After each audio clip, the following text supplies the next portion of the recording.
Hi, I'm Darlene Washington, and this is Spiritually Intriguing, the Church Edition. We're on RazzmatazzTV.com. Today, I'm sitting with Pastor Timothy F. Brown of First Baptist Church of Gary, Indiana. Pastor? Hi, nice to meet you again. Oh, same here. Okay, so what I want to do is start with your call to ministry. So can you kind of tell us what made you into Pastor Timothy F. Brown? What happened? Well, this is probably not a unique story. I'm originally from South Carolina, and being faced with some serious life choices, having come to the crossroads of life, and just felt this spiritual tugging to turn toward the church, and it's worked out well. I mean, not to say there hadn't been bad days, but there's been more bad days than good days. So it's been a pretty good journey. Okay, well that's wonderful. Did you do what are your theological background? Okay, I earned a BA degree in religion and philosophy from the Benedict College there in South Carolina. Okay. And then I matriculated to the Morehouse School of Religion, where I earned a master's in sociology of religion, and then matriculated from the Morehouse to the Lutheran Seminary, and there I earned the STM, which is a Master's of Sacred Theology. And currently I'm working at the toward the Doctorate of Education out at Olivet Nazarene University in Bourbonnais, Illinois. And Wow. so that is some of my educational background as it stands of right now. That's very impressive. Jesus, you make me want to crawl under a rock. No. I'm like, I can't study that long. You're killing me here. Okay, so that's nice. That's nice. Good Thank you. stuff. Good stuff. Okay, well, we're going to get right on to the questions. We have the Republican presidential race going on. Yes. And there's so much drama. It's more like a TV show than it is a Republican race. Yeah. But here's what I'm trying to figure out. So what happens if we have a Republican president? Republicans aren't favorable to the middle class or poor. Many of them want to undo what President Obama has done in the favor of helping all of America's citizens, not just the rich. I fear an America gone backwards with this election. What's your take on this? Well, my take actually is not a polarizing take or a take that will separate the country if in fact that we do elect a Republican president. America has been pretty resilient throughout history, and history shows that some of our good presidents have in fact been Republican. If you know anything about American history, in my opinion, the best president that we've ever produced is Abraham Lincoln, which was from the Republican Party. Oh, So settle on that, folks. But it really does show us which the ethos, some of the beliefs of America, and some of the candidates that are running, that are being supported, and it is some of it is a farce. In fact, but I don't think that we will, if the American people, and I really believe this because history has shown it, when it gets down to the primary, in fact, we'll make the right choice, the best person, whether that be male or female, Republican or Democrat, and whichever way it turns out, then I don't necessarily see that Republicans are entirely against the poor. Now, they have fought this president. It has been, throughout history, unnatural the way that they have come against his policies. So it makes you think that there's some other underlining issue at stake. And so, we'll see. It's a very interesting time in America. And so we look forward to seeing what this next election is going to yield for us. And on a spiritual level, what do you think is happening in the consciousness of society right now about the election? On a spiritual level, there is a dichotomy, there is a separation, there's a division in America. You have voices saying all types of things. We have many voices in our heads today. Voices of degradation against women, voices of degradation against African American, voices against Latino.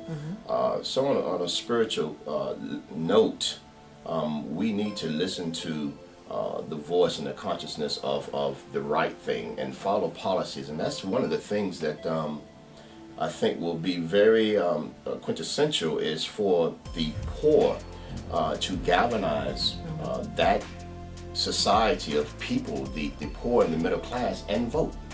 On a spiritual level, we have strength in numbers, but when we don't get out and do the right thing and vote, then we'll get what we get. Right. And so, but on a spiritual level, again, I think America is very resilient, and we'll see our way through it. Okay, Prayerfully. I appreciate that. Prayerfully. Yeah. Okay. Prayerfully indeed, and I Yeah. think it will happen. Yeah. Okay, another thing that's interesting when we talking about when we discuss our resilience rather is Empire. It's a television program.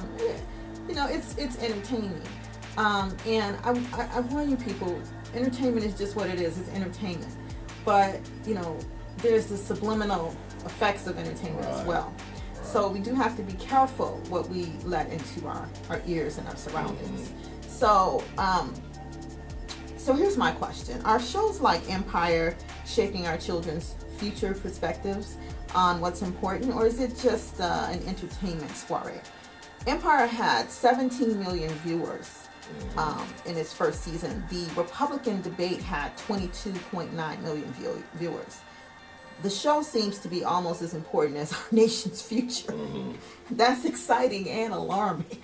That's what I think. What do you think about that? Well, it certainly tells us that there is a sample of persons watching this type of rhetoric and theater and television. But I would rather look at the larger, the broader picture, because the show has both its pros and cons, the good and the ugly, the bad and the sin in it. Because if you look at it from one standpoint, the good in it is it shows that, and I guess before I would even say that, I would like to have done the research to see who's actually of the 17 million is watching it. What section of the country, what age bracket, gender, and this type of thing. But without knowing that, I would just be presumptuous and think that it's probably spanning from youth to early 50s, I would presume. Yeah, it's somewhere around now. Yeah, and it definitely shows you the ethos of a particular sample of the population. But on the serious side of it, or the underlining side of it, the good in it is that it shows those people who are watching how to obtain entrepreneurship. Because we have to look at the show in its totality. The show is about entrepreneurship. The show is about having goals, having something that you love, going after achieving. Now that does not mean, but I vaguely know about the show, just vaguely, but that does not mean that we are to obtain, we are to achieve by any means necessary. Right. And I think one of the problems, one of the issues with youth today in watching that kind of rhetoric is that they internalize it. It is a replica of reality. Some people actually live like that. But they internalize it and they see it through a lens as if they actually are to live this out themselves without being able to separate it and say that this is entertainment. But what can I learn from this? Am I to go after and achieve life's goals in pursuit, as we would say, what would profit a man to gain the whole world but yet lose my soul? Or is there something larger at work that can show me how I can be successful? So again, the show is it can be viewed good and it can be viewed bad, and we have to take the good with the bad in everything we do. But unfortunately, there is a large section of youth in America that internalized it, and it's then manifested in an evil way. Yeah. So yeah, I see the show mostly. I mean, adults can say it's entertainment, but Right. when you're a child and you see your parents watching that, right. and you're like, oh, you know, most adults, maybe they don't allow their children in the room. Depends on what the grade of programming you're watching. You might say, hey kids, go downstairs or go to bed or whatever the situation is. Seems like it comes on, I think, pretty late, maybe 8, 9, maybe 7, somewhere in there. Sure. Yeah, I can't recall exactly what time, but I mean, mostly it's a great show for entertainment.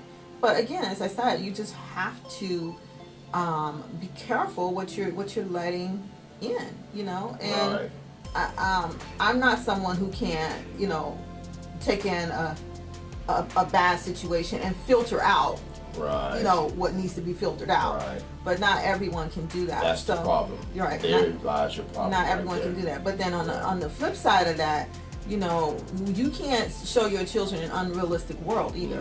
Right. You know, you can't do that because in those situations, I think children go out there unprepared. When you send them out the door thinking, oh, everyone in the world is good and everything is good, and it's just not so. No. It's just not so. So it's a false reality. Yeah. And perception is a cruel delusion. Yeah.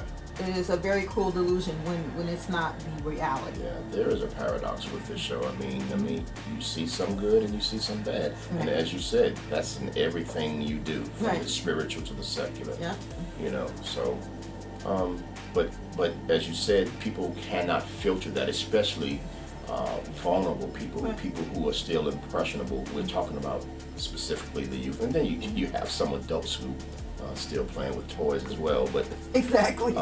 You know, but if parents, unfortunately, when you talk about the reality of the issue, parents are not in a larger number sitting down with their children as they watch these type of shows and explaining to them the realities Right. and the cruelties and the harshness and the goods. Yeah. I don't want to just single out the negatives of the show because No, I think it's a great show. I mean, Yeah. I'm impressed with it, but you know, I just, you know, that's why I have this show, because it's like if you didn't take the time to explain to your children, or when you see your youngsters out there acting like Lucius lions, you know, and you don't take the time to, okay, let's be real now, Yeah. you know, okay, let's not go there, you know, and explain it to them. Hey, I'm Right. here. I'm just, Right. I'm not parenting, but I'm just offering some additional This is information. true because it employs a myriad of people. Right. That show employs, I don't know the numbers, but I mean, you really got to look at the realities of the show, the intent of the show, you know, and things of that nature. So, Yeah. again, I mean, we take the good with the bad, but that bad portion of it, you really must be able to filter and interpret that in such a way that people in general are not trying to live this type of lifestyle out. Yeah. Because, unfortunately, I mean, the rich, that's less than 1%. Right. That's the whole So point. that Yeah. you're going that to be is an the whole point. athlete or a rapper or a movie star or something of that nature. And the ones that make it there, hey, Right. big thumbs up to you.